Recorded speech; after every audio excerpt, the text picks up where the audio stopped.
watching Shalom TV, celebrating Jewish culture. Funding for Shalom TV has been provided by the following.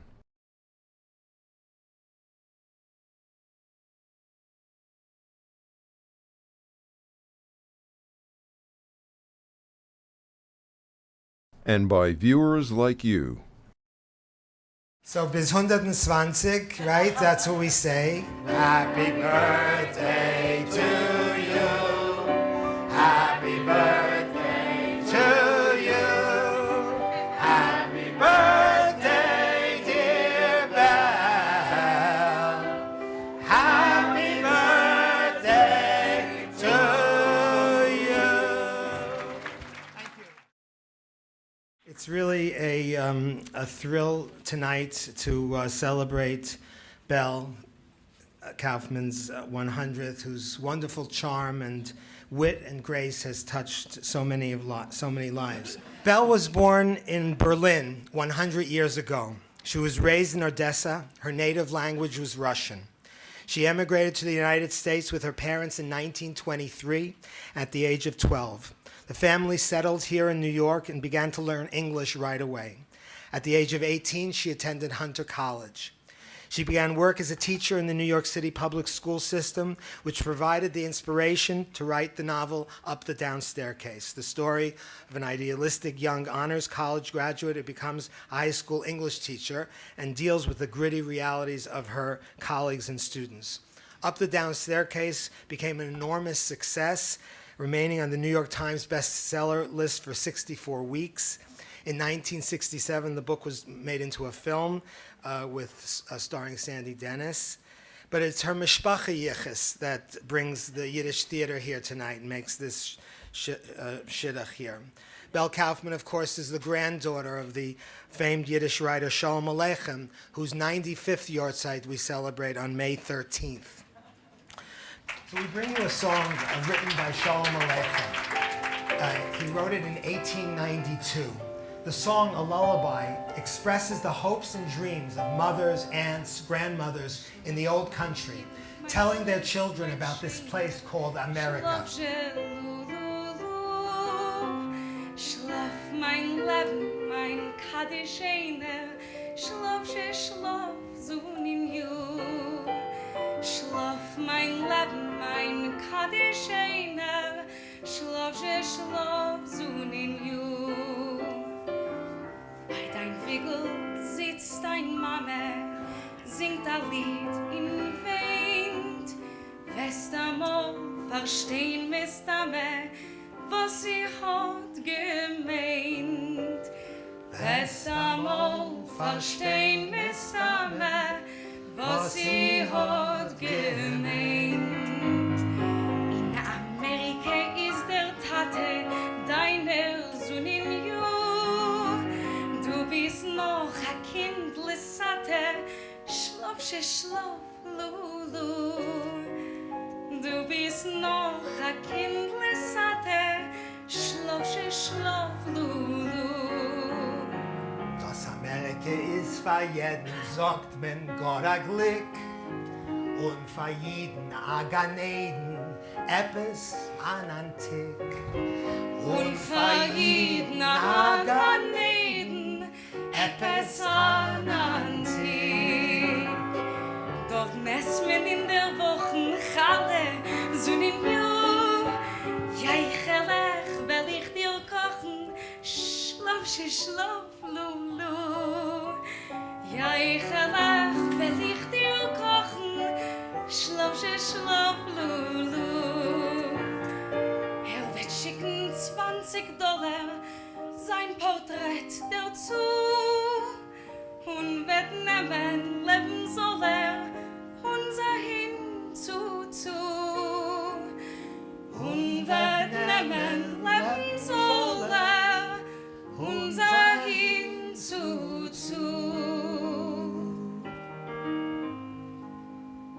Bis es kommt, das gute Quittel, schlafsche, lululu.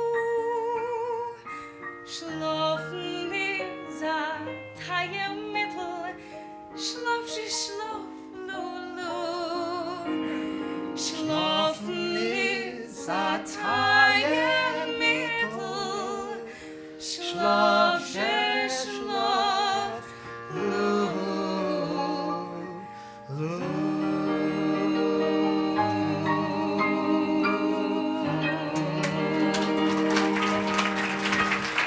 Schönen Dank. Daniela Rabbani. Looking into the archives, I found an unknown message written by your grandfather celebrating this event.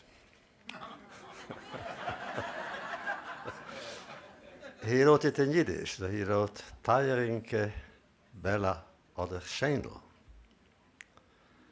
Was soll ich dir sagen? Ich kann dir bloß sagen, dass ich bin in Ganeden. What can I tell you? I'm in paradise. I'm surrounded by angels. And all these angels are banden mit Malochim, a crowd of angels. And they actually tell me stories about you. And they said that one day you will make me famous.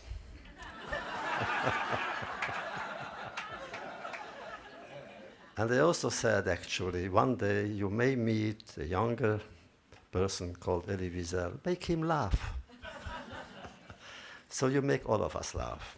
You make all of us think. You make all of us remember. And to be with you is just a source of joy.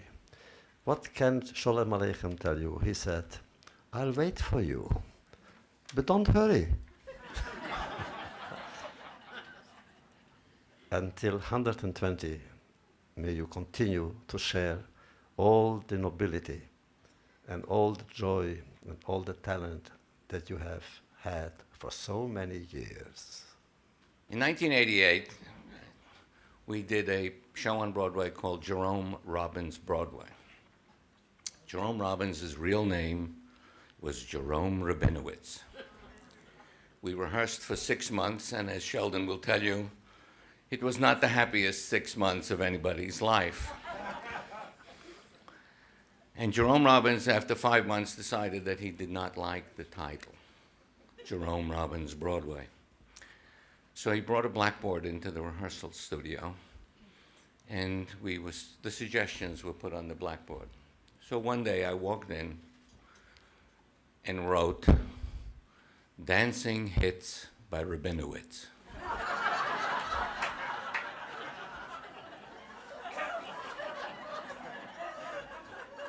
I thought that was actually a good suggestion.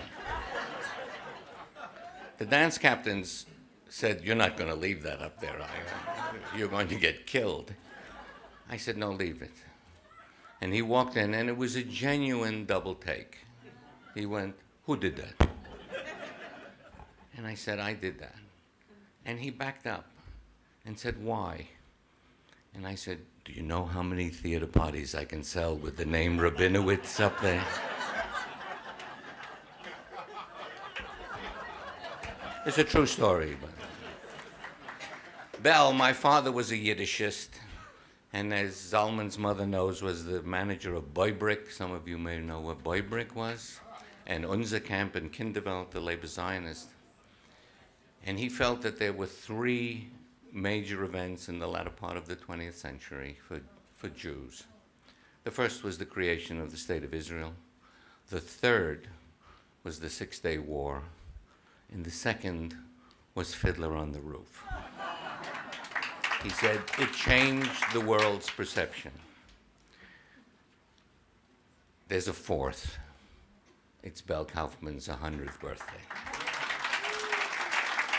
Yiches, Naches, Hemshech, Mazel Tov. Incidentally, my dear friends, to celebrate the 100th birthday, 100 years young of Bel Kaufman, the granddaughter of Sholom Aleichem, I'm the only one in the room that my age is near to you. Please be advised, I'm 88, though it's no big deal tonight.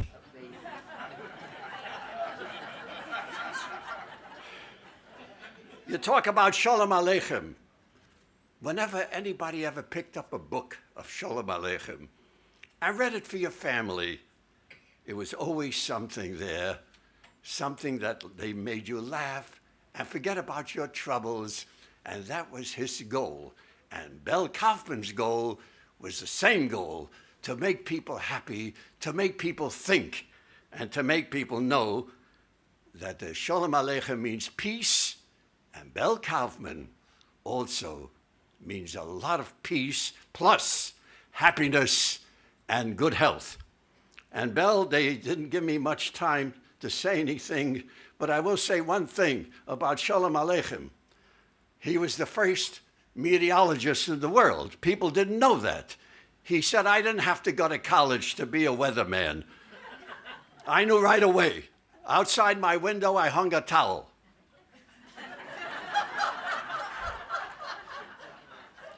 If the towel was wet, I knew it was raining. If the towel was cold, I knew it was cold. And if the towel was gone, I knew they stole it. That was Sholom Aleichem deep in the heart.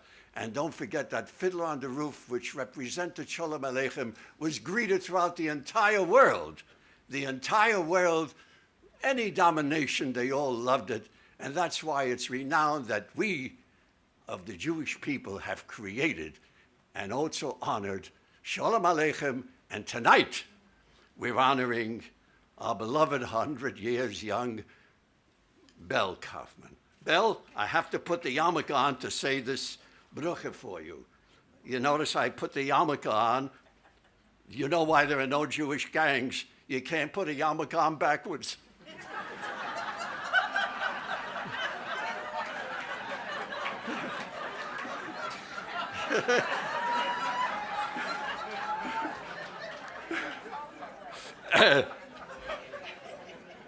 Baruch atah Adonai Eloheinu melech haolam shehecheyanu v'kimonu v'higiyanu lazman hazeh. And may God, we thank God for giving us this wonderful day to celebrate the 100 years young of Bel Kaufman, and to be here next year again to celebrate the 101 and many more. And we should all be healthy, peace in the world, and to celebrate it with our beloved Bel Kaufman. Thank you. There are certain people in this world whose art and craft makes a unique contribution, uplifting other people's souls. That's what you have done your entire life. And for all the fans who are here, I want to say thank you. Oh my God. Thank you so much. You made me feel 10 feet tall now. I appreciate that. I'm so honored to be here and also to see you. Thank you, Fyvush. So, first of all, I should ask you, what does it mean to you to be here to honor Bel Kaufman at her 100th birthday? To me, it's a great honor and a privilege. You know, she comes from great yichus, as they say, yichus.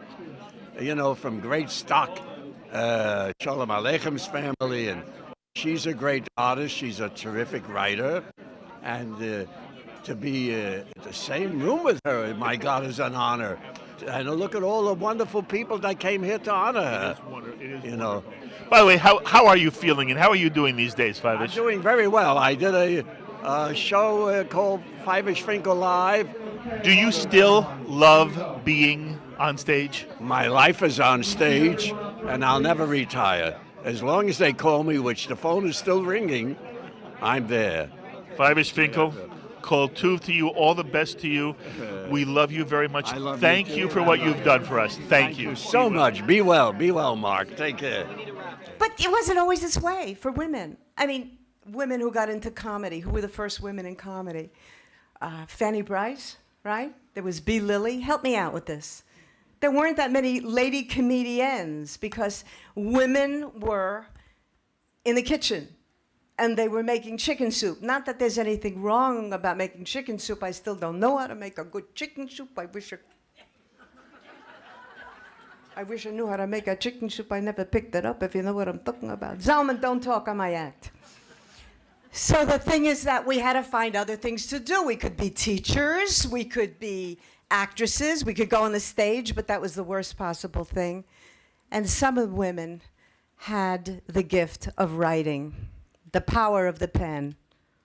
Who am I talking about? I compiled a list. The list isn't even that great, but there are so many more. Sappho, the Bronte sisters, Emily Dickinson, Jane Austen, Elizabeth Barrett, George Eliot, George Sand, of course, Virginia Woolf, Wendy Wasserstein, Mary Shelley, and on, Leo Brackett, am I right? Betty Comden, Dorothy Fields. This is where we had power. We could write, and nobody could take that away from us. So now, Bel is an inspiration to me because I've begun to write too. I've written a Broadway show, so have to have a little bit of mazel, and many Eisenbergers here tonight. We'll talk later. I will just say that Bel Kaufman is a pioneer in a lady of letters, and it's a great joy and a thrill to be here tonight and to honor her. Thank you. Bel, my love, I have written a poem. It's short, but this is my poem for your birthday. What do you want to do? When Fiddler was written, but not yet produced, and none of us knew what we had, we showed it to Bel, who gladdened our hearts when she said, in effect, "Your fiddler is playing a Strad." Now, some 50 years later, we're here to observe her centennial. But how can it be her centennial when she looks like a hardy perennial? In the spirit of Sholom Aleichem, she's a novelist, teacher, poet, and wit. You'd think she'd have run out of steam by now, but no, not our Bel, not a bit. If you need confirmation, ask Sidney.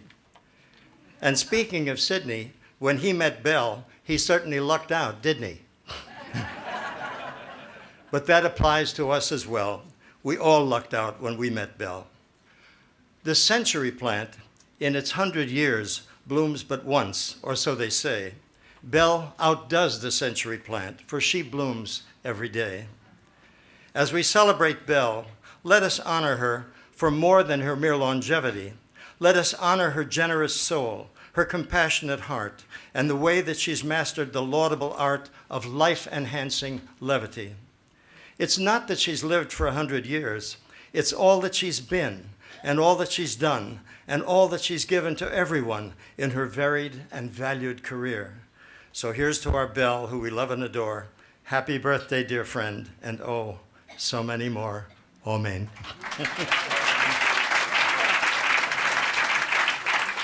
How would you describe this night when we're all here to celebrate Bel Kaufman's 100th birthday? It's an extraordinary night. In many ways, it's kind of a miraculous night, and I'm proud to be part of it. For all the people for whom Fiddler on the Roof is a classic, Jew and non-Jew alike, the wonder of your play, of your musical, is that it transcends the Jewish community. When you first were given the opportunity to write lyrics for Fiddler on the Roof, do you remember your reaction? Were you excited? Did you have any clue that you were going to be part of something that is, in terms of American theater, also immortal? No. Joe Stein and Jerry Bach and I were looking for stories that we thought might make a musical. And someone sent me a novel by Sholom Aleichem, A Wandering Star. We read it, and Joe Stein said, it's wonderful, but it's just too enormous a canvas. Let's look for something else by Sholom Aleichem.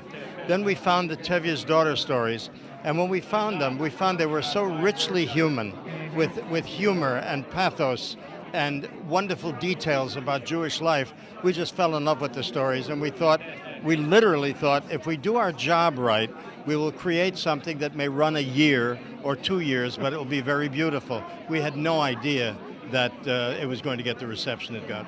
All right, so I'm sure you know not only every lyric, you know every line, but there are certain lines which stay with anyone who loves the play, loves the musical.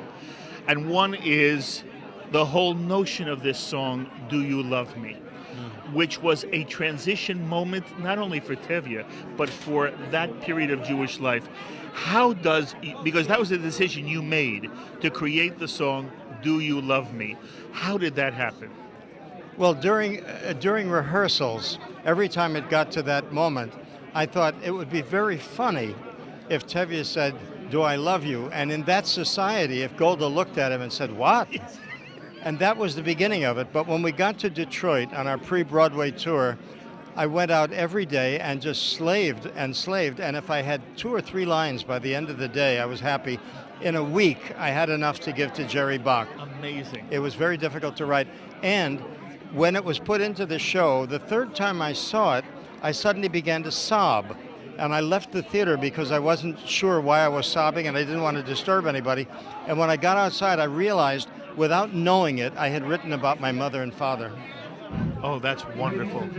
One more quick question we have to end. If I were a rich man, all the things he would do, and then he says, if I were a rich man, I would have the time that I lack to sit in the synagogue and pray, and maybe have a seat by the Eastern Wall, facing obviously Jerusalem. Where does that come from, Sheldon? Oh, that comes from reading all the Sholom Aleichem stories and from doing some research. But I think it's inherent in most of the stories. Of course, in several of the stories, Tevye says, if I were a Rothschild. And we translated that to if I were a rich man. But all the rest of it, I felt I knew the man well enough to know that that's what he would want. Very good. You know, in some part, I feel the musical, the story by Sholom Aleichem is sometimes misunderstood. It is the story that tracks, in some way, the dilemma of the Jew entering the modern world with this dissolution of tradition, and each daughter moves further away from tradition. In your own life, do you relate to that at all? Oh, I relate to that absolutely. On the other hand, I realize that I am tied to my Judaism, and even if I wanted to, I couldn't escape it. Well, I want you to know I was privileged for 7 weeks to play Tevye, and now I get to say to you, thank you, thank you, thank you. And I do hope at one time you'll let me come and we'll have a longer talk. But thank you for the contribution you've made to 120 and then some, my friend. Thank you. Thank you very much. Sheldon Harnick. My wife said that's enough.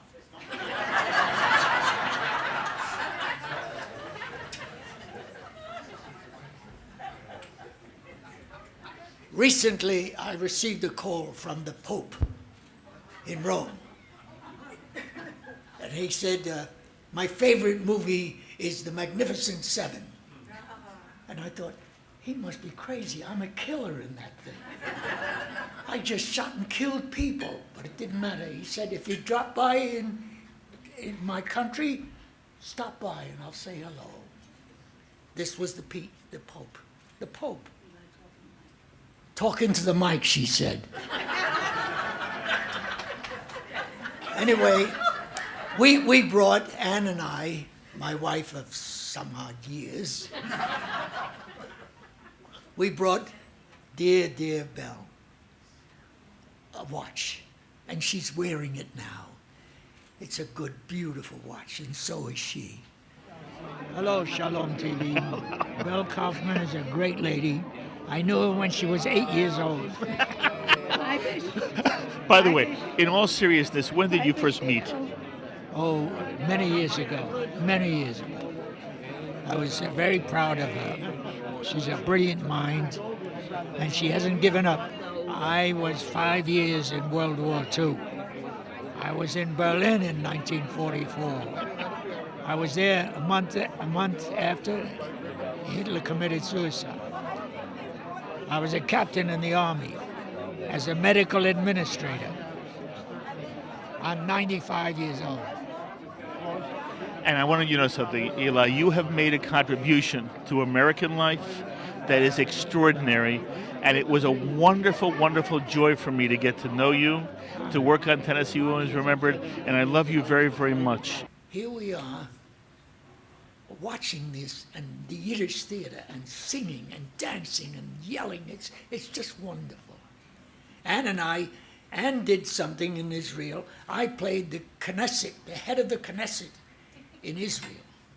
That's a tough, tough job. But Ann played in Golda Meir with Ingrid Bergman in Israel. I was making Mexican. I was in Cambodia doing junk. But anyway, what I want to say is an old story that I love to tell. Is it all right if I tell it? Yes. Oh, I had to beg. Anyway, two young men decided to give a party for their father who was in his 90s. And they said, we've got a surprise for you, Pop. And they went out and hired a hooker, a prostitute.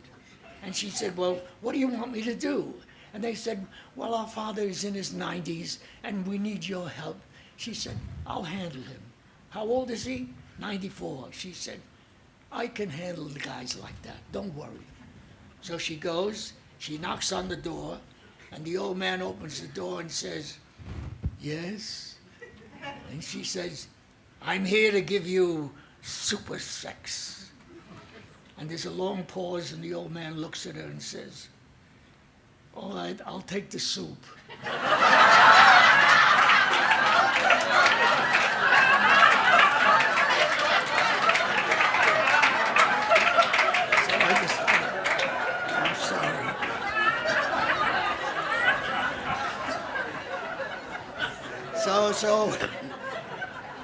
But Bel is a real gift to us, a real gift, because we've known her for many years, and she is a delicious woman, and she's wearing one of my watches. But Ann and I send our love to her. Ann is with me for 60 some odd years, and we're learning to get on with it. But anyway, all our love to all of you, and basically to Bel Kaufman.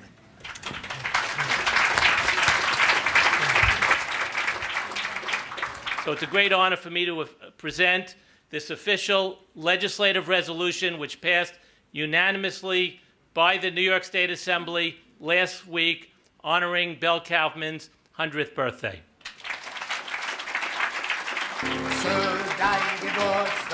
Zu dein Jomtev-Heid haben sich versammelt alle deine gute Freund. Jeder wünscht dir viel Getreierei, wir voll Naches und frei. Wie wart, wir liebes Kind, wie wart, wir wünschen dir Gesinn. Wie wart, wir liebes Kind, wie wart, wir wünschen dir Gesinn. Wie wart, wie wart, wie wart.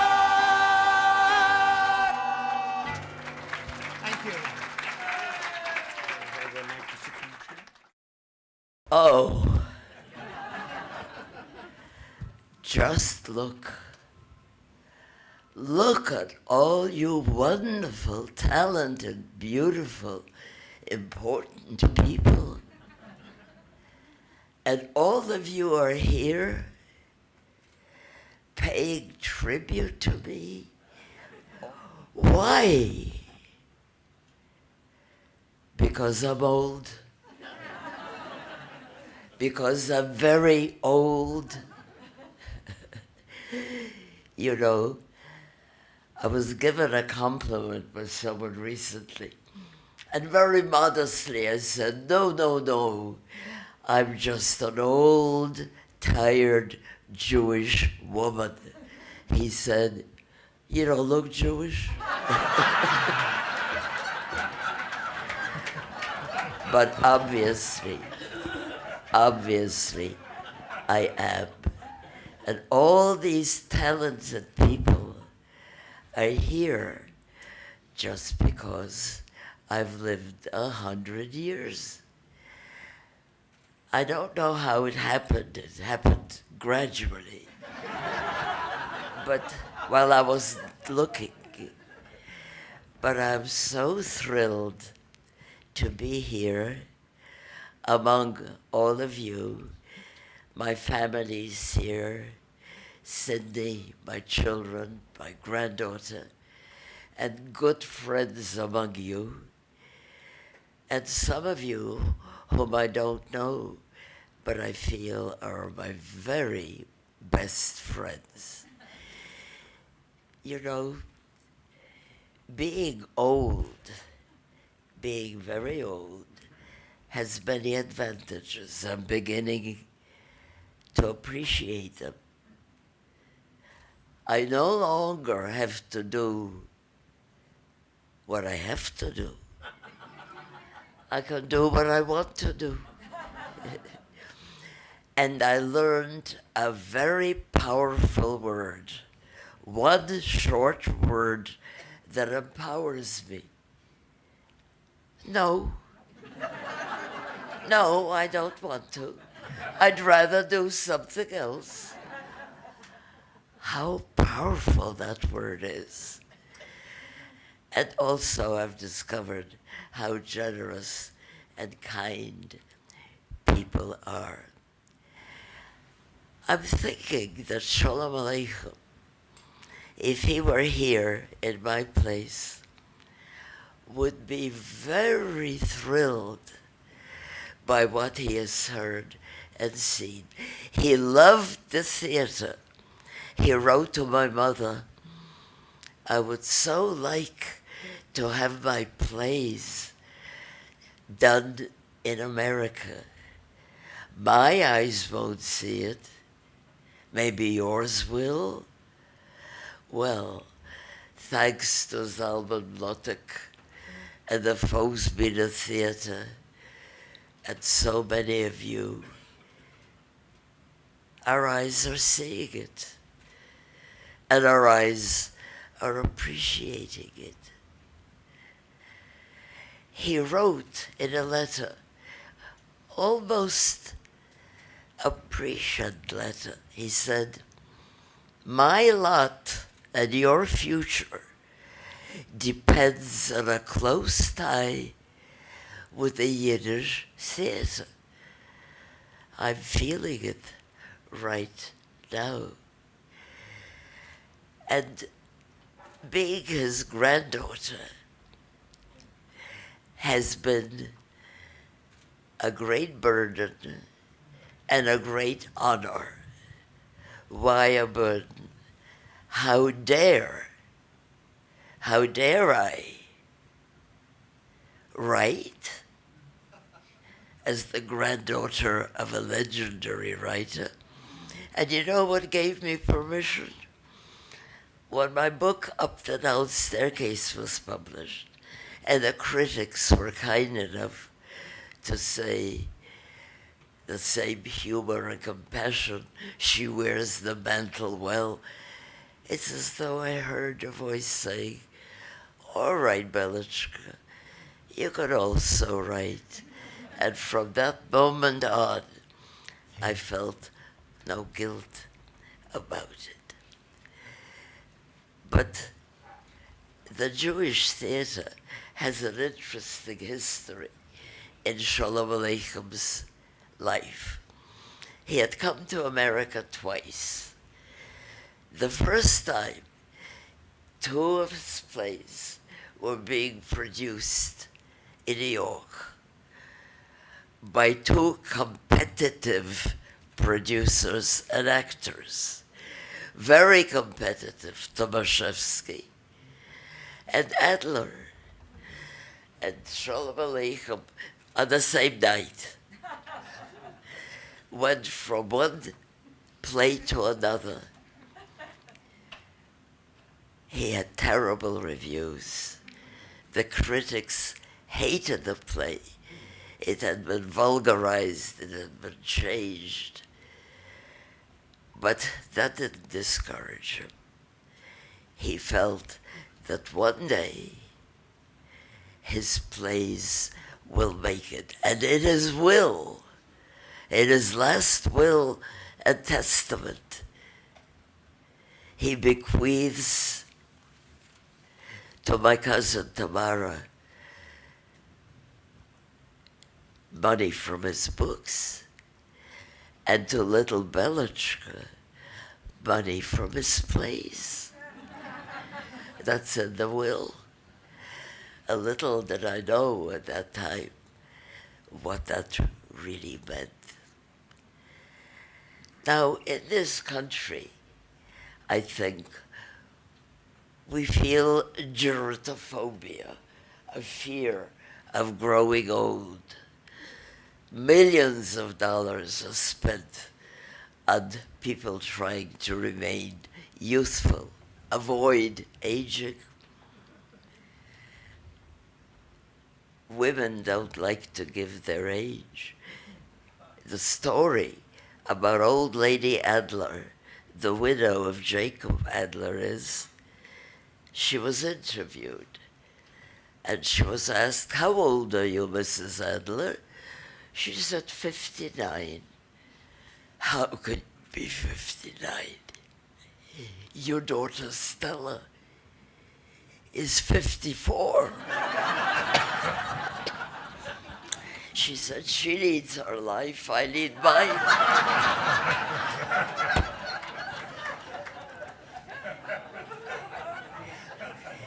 And they say that age is mind over matter. If you don't mind, it doesn't matter. And I don't mind. I tell my age. At a party recently, I told my age, and the woman to whom I was talking wanted to pay me a compliment. Came out all wrong. She said, "Really? You don't look a day younger." And we laughed. We laughed. I have heard many of you speak tonight and speak of Sholom Aleichem, who is loved, not the way a writer is loved by his books. He's loved as a close member of the huge Jewish family of the world. I was giving a talk about him some years ago in Montreal, and when I finished, an old man in a wheelchair was wheeled up to the stage. He stretched out his hand. He said, "I live in an old people's home. I'm blind. I cannot see you. I'm deaf. I cannot hear you. When I heard Sholom Aleichem's grandmother was here,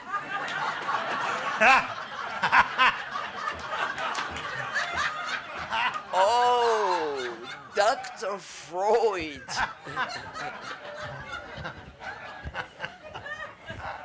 In a way, I am. He is gone. And I, his grandmother, talk to you about him, remind you of him. Well, this man in a wheelchair came just to touch my hand. That's the love that Sholom Aleichem has. And I have heard the tributes on the screen, and I've seen the snippets of Folksbiene. Not only Zalman Mlotek, but the whole Mlotek family, I think, is extraordinary. His parents, his children, they embrace Yiddishkeit. They do so much for Jewish cultural language, literature. So I feel doubly honored by being at this particular party that honors me. I am enjoying every minute. And to be honored by people whom I honor, so many of you whom I have honored for years, are honoring me. I'm glad you like me. And I thank you very much.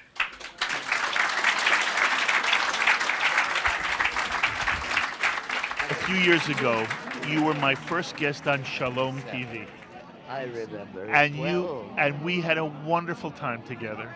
Thank you. And I want you to know, I have watched what you've done, and I want to say on behalf of all your fans, how much we appreciate the contribution you have made. It is extraordinary. And I just wanted you to speak for one moment. How are you feeling these days? I feel the same way I felt when I was 99. When you were 97 and we spoke together, you were telling me and my wife, again, there's no reason if you remember, my wife Ruth was with me when I interviewed you. You said to her, Ruth, you come, I'll take you going out dancing. When's the last time you were dancing, Bel Kaufman? Just a couple of months ago, I had broken my rib, after which I had pneumonia. So I hadn't danced for 2 months. I'm beginning again June 1st. Wonderful. That's wonderful. I love it. How can one live and not dance? Well, you have brought so much laughter, joy, dancing, music, and spirit and soul. And I want you to know, I'm speaking for everyone here. We love you. Another 100 years. May I kiss your cheek? I love what you're saying. Please continue talking. Mazal tov to you. Thank you, darling. Bel Kaufman, thank you. It's an incredible, wonderful feeling to have, for us to have the zechus, the honor to honor such a wonderful lady, such a legacy, and to bring people together, of this ilk, of people like this who didn't necessarily know about the Yiddish theater, and to introduce them to the Yiddish theater. And she spoke so beautifully about the Yiddish theater and the connection with Sholom Aleichem. It was wonderful. And no notes. Did you notice? No notes. What made me happy about the night in terms of the Folksbiene Theater is how it made a statement, it seemed to me, about how many people care about what you're trying to do and how you're keeping the Yiddish theater alive and the Yiddish culture alive. And I was wondering whether in any moment you said to yourself, there's something validating here. Well, I appreciate that. Just that statement alone kind of sums it up for me. Wow, what a beautiful evening. What a beautiful audience we had put together. I'm just grateful. I'm just very grateful that we have such a crowd. And thank you. Well, you know what a fan I am. I am such a fan of yours. Only from strength to strength, Zalman. Thank you so much. Zalman Mlotek. Thank you. Thank you. Thank you. Jeffrey Wiesenfeld, what a remarkable evening you put together. And I just wanted to, First of all, Zalman Mlotek put it together. I just facilitated it. Well, you were a great facilitator. Now you know my other obsession, Yiddish theater. Is that true? Yes, absolutely. Jeffrey, where does it come from in you? It was my first language. I performed in Yiddish theater. Where? Queens College. I sometimes did some small roles in Folksbiene. Zalman Mlotek and I are almost lifelong friends, and now for the first time, with these English super titles, we have the most people seeing our show since 1962, 50,000 people a year. So the whole idea is that anyone who doesn't speak a word of Yiddish can get the same effect, the same humor, the same pathos, the same music, everything, and everyone should be a member for it. That's our culture, and we got to build it back because someone tried to destroy it 70 years ago. Today was a marvelous victory and celebration.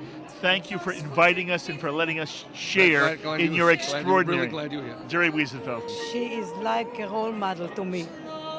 She was absolutely with it. I can't believe how sharp she is and her accomplishment, the wits that she has about her, the sense of humor. I really enjoyed every minute of her standing there and talking.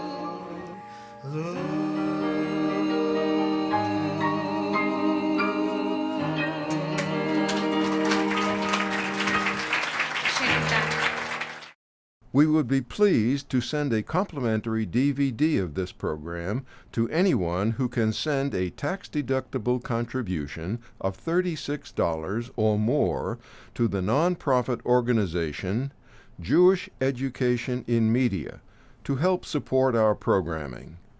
Tax-deductible checks may be made out to GEM and mailed to GEM, Post Office Box 180, Riverdale Station, Bronx, New York, 10471. Please indicate the program for which you would like a DVD, and we thank you for your kind support.